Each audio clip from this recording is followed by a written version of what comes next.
नमस्कार, आप देख रहे हैं यूआईपी न्यूज में आपके साथ आशु धारीवाल। शुरुआत करते हैं सुबह की 10 बड़ी खबरों के साथ। कोलकाता नाइट राइडर्स ने तीसरी बार आईपीएल ट्रॉफी जीत ली है। रविवार को खेले गए फाइनल में केकेआर ने 2016 की चैंपियन सनराइजर हैदराबाद की टीम को 8 विकेट से हरा दिया। इससे पहले कोलकाता ने 2012 और 2014 में खिताब जीता था। चैंपियन बनने के बाद केकेआर टीम के मालिक शाहरुख बेहद खुश नजर आए। उन्होंने टीम के मेंटर गौतम गंभीर के माथे पर किस भी किया और जीत दिलाने के लिए उनका आभार जताया। इतना ही नहीं, शाहरुख ने मैच जीतते ही पत्नी गौरी को गले लगाया और भावुक हो गए। देश में इन दिनों पुणे में हुए सड़क हादसे की चर्चा हो रही है। यहाँ एक तेज रफ्तार लग्जरी कार ने एक मोटरसाइकिल को टक्कर मार दी थी, जिसमें 2 लोगों की मौत हो गई थी। कार 17 साल का नाबालिग चला रहा था, जो शराब के नशे में धुत था। इस मामले में हर दिन नए खुलासे हो रहे हैं। अब पुणे पुलिस ने नाबालिग के खून के नमूने से छेड़छाड़ करने पर सबूत नष्ट करने के आरोप में 2 डॉक्टरों को गिरफ्तार किया है। पुणे पुलिस आयुक्त अमितेश कुमार ने बताया कि ससून जनरल हॉस्पिटल के 2 डॉक्टर को नाबालिग के खून के नमूने से हेराफेरी करने के आरोप में गिरफ्तार किया गया है। उन्होंने बताया कि गिरफ्तार लोगों में अस्पताल के फोरेंसिक विभाग के प्रमुख भी शामिल हैं। दिल्ली के मुख्यमंत्री और आम आदमी पार्टी के प्रमुख अरविंद केजरीवाल ने सुप्रीम कोर्ट में एक नई याचिका लगाई। इसमें उन्होंने अपनी अंतरिम जमानत को 7 दिन और बढ़ाने की मांग की है। केजरीवाल ने इसकी वजह बताते हुए कहा कि उन्हें पीईटी और सिटी स्कैन के अलावा कुछ परीक्षण कराने हैं। उन्होंने इन सभी जांचों के लिए कोर्ट से 7 दिन का समय मांगा है।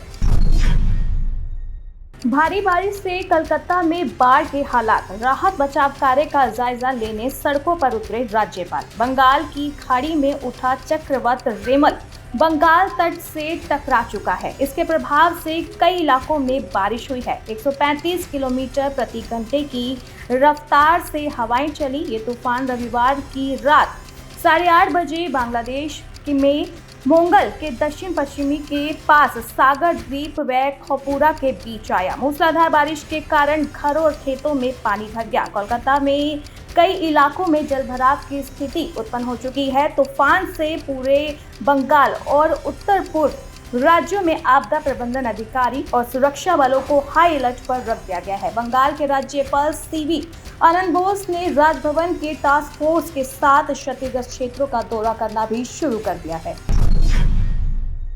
भीषण गर्मी से त्राहिमाम, महाराष्ट्र के अकोला में लगी धारा 144। राजस्थान के जिले में पारी पर अब हो रही है पाबंदी। उत्तर पश्चिम भारत के मैदानी इलाकों समेत देश के मध्य और पूर्वी हिस्से में प्रचंड गर्मी का त्राहिमाम मचा है।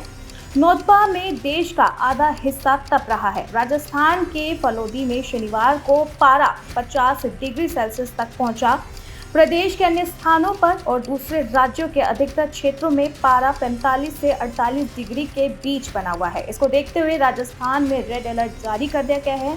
अभी अगले 5 दिन आसमानी आग से कोई राहत नहीं मिलने वाली है। राजस्थान में भीषण जल संकट के कारण कई शहरों में एक दिन छोड़कर जलापूर्ति शुरू की गई है। कांग्रेस नेता राहुल गांधी आज 1 दिवसीय दौरे पर बिहार जाएंगे। वे पटना साहिब, पाटलिपुत्र और आरा लोकसभा क्षेत्रों में चुनावी रैलियों को संबोधित करेंगे। राज्य कांग्रेस के मुख्य प्रवक्ता राजेश राठौर ने इस बात की जानकारी दी। इन लोकसभा सीटों पर राहुल गांधी पटना साहिब में कांग्रेस, पाटलिपुत्र में राजद और आरा में सीपीआई एमएलए के उम्मीदवारों के पक्ष में वोट मांगेंगे। मुकेश अंबानी और नीता अंबानी के छोटे बेटे अनंत अंबानी और राधिका मर्चेंट इस साल जुलाई में शादी के बंधन में बंधेंगे। इस साल मार्च में गुजरात के जामनगर में 3 दिवसीय प्री वेडिंग उत्सव का आयोजन हुआ था, जिसमें देश विदेश से तमाम फिल्मी और बिजनेस जगत की हस्तियां शामिल हुई थी। अब रिपोर्ट्स के मुताबिक मुकेश अंबानी और नीता अंबानी अपने बेटे अनंत और राधिका मर्चेंट की दूसरी प्री वेडिंग पार्टी की मेजबानी करने की तैयारी कर रहे हैं और इसके लिए भी मेहमानों में सबसे पहले सलमान खान वहां पहुंच चुके हैं और इसी के साथ अब दूसरे भी बड़े स्टार्स और बिजनेस जगत से बड़ी हस्तियों का आना सिलसिला शुरू हो चुका है।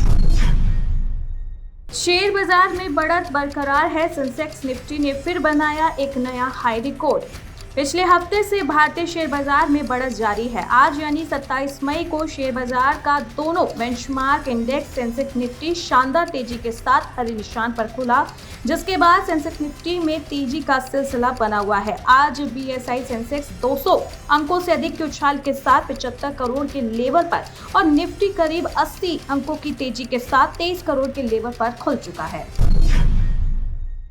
इस प्यार को क्या नाम दूं? एक्ट्रेस दिलजीत कौर बीते दिन कुछ दिनों से अपनी दूसरी शादी को लेकर चर्चा में बनी हुई थी। दरअसल बीते कई दिनों से वह इंस्टाग्राम पर मैरिटल स्टेटस को लेकर कुछ न कुछ बातें शेयर कर रही हैं। वहीं इसमें एक्ट्रेस मैरिटल अफेयर के बारे में भी बात कर रही हैं, जिसके बाद कहा जा रहा है कि उनके पति निखिल पटेल ने उन्हें धोखा दिया है। वो पिछली यानी कि अपनी एक्स वाइफ के पास फिर से लौट गए हैं। इस बीच उन्होंने अपने लेटेस्ट इंस्टाग्राम में पोस्ट करके बताया कि गलती कहाँ है, क्या ये गर्लफ्रेंड की गलती है, क्या वाइफ की गलती है या हस्बैंड की। हालांकि अब पोस्ट डिलीट कर दिया गया है, लेकिन इसी के साथ एक बार फिर से सामने बड़ी रूमर आ रही है कि दिलजीत कौर का फिर से अपने पति पटेल से डाइवोर्स हो चुका है। मालेगांव में एआईएमआईएम नेता अब्दुल मलिक पर हुई फायरिंग। अज्ञात हमलावरों ने उन्हें 3 गोलियां मारी है। महाराष्ट्र के मालेगांव में भारी फायरिंग होने की खबर सामने आई है। बताया जा रहा है कि एआईएमआईएम नेता और पूर्व मेयर अब्दुल मलिक पर अज्ञात हमलावरों ने फायरिंग की है। इस फायरिंग में मलिक को कुल 3 गोलियां लगी हैं। तो ये थी सुबह की 10 बड़ी खबरें। देश और दुनिया की ऐसी ही तमाम खबरों के लिए आप देखते रहिए UIP न्यूज़।